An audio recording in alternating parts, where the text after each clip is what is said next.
আরো তো 2 মাস 3 মাস কইরাই গেছে রেগুলার সরব এটা আল্লাহ তাআলা আমাদের বাপমার দোয়া বরকত দিয়েছে।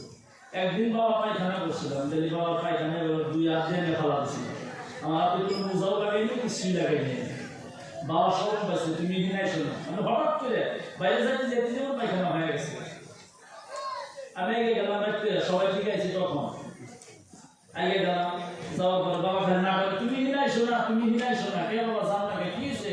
আপনি একলা একলা বাইরে বসো, তুমি আইসো না। মা মানে ঘুমাইছে, দেরি রাত জায়গা হঠাৎ ঘুমাইছে সেজন্য না। পরে বলে গেছে কি হলো, বলবো বন্ধুটা পায়খানা করছে, যেহেতু পায়খানা করছে ঘরের থেকে কাম সামান নিয়ে হেরে পরে তেন্দা টেন্দা দিয়ে ধুয়ে টুয়ে দিলাম, তুমি এখানে আইসো না। কেন আসো না, কি হয়েছে? শরীরের মধ্যে পায়খানা বয়ে রয়েছে, দিয়ে ডায়না এসে গেছে, নামা দিচ্ছে বাবা, ডায়না এসে গেছে, নামা দিচ্ছে। বাবাকে তুমি একটা করো কি, তোমাকে ঘৃণা করে না। বাবা কি কর, আমি আমাদের তোলা তো মানুষের তো তোলা না, আমি তো আপনারই বললাম, আমি মানুষের তোলা তো না, ঘৃণা করবো কেন? ওই রাতে 2টার সময় বাবা আমার নিয়ে দোয়া করছিল, রাতে 2টার সময় আল্লাহ বাবা নিয়ে গেছে, হস্ত বকর করতে করতে আল্লাহ দুনিয়া থেকে নিয়ে গেছে। খেদমত করা পারি নাই, জীবনে অনেক কষ্ট করছে, এটা আমার আক্ষেপ হবে, খুব কষ্ট করে পড়াইছে বাবা। কিন্তু সময় এখন আল্লাহ গাড়ি দিছে, বাড়ি দিছে, মাটি দিছে, সম্পত্তি দিছে, সব আছে। যার খেদমত করবো যেটি আমার মধ্যে বর্তমান নাই, আল্লাহ নিয়ে গেছে দুনিয়া থেকে।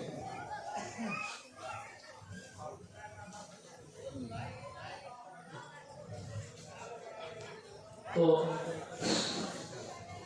মা বাবা বহুত বড় সম্পদ, হাত তুলে দোয়া করা লাগবে, বাধ্যতামূলক না, জরুরি না, বহুত বড় সম্পদ। ওই রাতে 2টা দোয়া করছিল, তারপরে থেকে জানলাম আমার উন্নতি শুরু করছে, উন্নতি উন্নতি উন্নতি।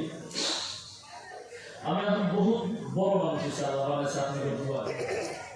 আপনাদের এত মানুষের সামনে সভা করতেছে, আল্লাহ ইজ্জত দিচ্ছে না।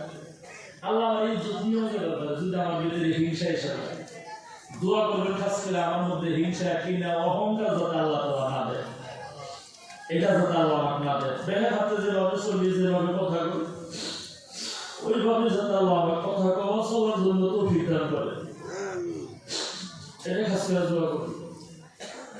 তো বাবার যেমন খেদমত আমি করা পারিনি, প্রত্যেকের বাবা মা ছিল, কারো বাবা মা গেছে, কারো বাবা মা আছে। আপনি ভালো করে লক্ষ্য করেন, চিন্তা করেন, ফিকির করেন, তো আপনার বাবা আপনার জন্য কত কষ্ট করছে, 14টা বন্ধন এক দুল্লা আগামী দিকে ভাবেন আপনি কত কষ্ট করছে আপনার জন্য। একটু